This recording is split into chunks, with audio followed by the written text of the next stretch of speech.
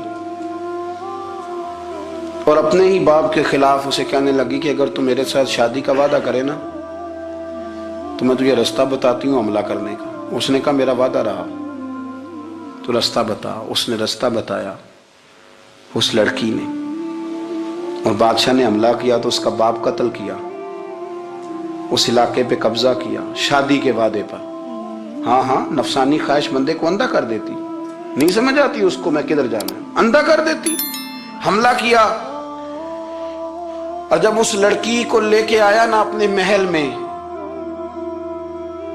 تو پہلے دن شادی کی پہلی رات تھی، تو بستر بچھایا کنیز نے، تو وہ کبھی کروٹ ادھر بدلتی کبھی ادھر بدلتی، تو بادشاہ کہنے لگا کیا ہے؟ کہنے لگی بستر میں کچھ ہے، مجھے تکلیف دے رہی۔ اس نے چراغ جلائے اور جب بستر اٹھایا تو ایک اتنا سا دھاگا نکلا۔ دھاگے سے عموماً تکلیف نہیں ہوتی، تو اس نے کہا تو اتنی نرم و نازک ہے کہ دھاگا؟ کہنے لگی میرا باپ نا میرے ساتھ اتنا پیار کرتا تھا کہ روز میرا بستر بھی خود بچھاتا تھا، اور اس نے آلہ رکھا ہوا تھا، وہ ناپتا تھا کہ کوئی پایا اونچا نیچا تو نہیں، میری بیٹی کا بیلنس سوتے وقت خراب نہ ہو جائے، اور میرے لیے گوشت اور کپڑے بھی خود پسند کر کے لاتا تھا، کھانے پینے کا خود خیال کرتا تھا۔ اردشیر کہنے لگا اچھا وہ اتنا پیار کرتا تھا، اور پھر تو نے اس کے ساتھ کیا کیا؟ کہنے لگا بلاؤ کنیزوں کو۔ کنیزوں کو بلایا، فرمایا اس کو اٹھاؤ اور جلاد کے پاس لے جاؤ، اسے کہو کہ اس کے بال ایک گھوڑے کے ساتھ باندھے، پیر دوسرے گھوڑے کے ساتھ باندھے، اور ایک گھوڑا ادھر بھگا دے، کدھر بھگا دے۔ یہ جس کے باپ نے اتنا پیار کیا، یہ نفس کی اتنی غلام ہے کہ اس کی وفادار نہیں رہی تو میری وفادار کیسے بنے گی؟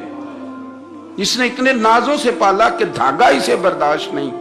او یارو، یاد رکھو، اگر نفس کی غلامی کرو اور بڑے بڑے وفاداروں کو چھوڑ کے غلامی کرو تو پھر کہو وفادار مل جائیں، کوئی بول ابا لڑا نہ بول بیٹھی ہوں دے خسم ناراض بڑ بولیاں دے، کان سر کھائے تے بلبل ٹھنڈ پائے، بڑے فرق نہیں سجنا بولیاں دے، جڑیاں خسماں دی وچ رضا وسن، بھاگ جاگ جاندے انہاں گولیاں دے۔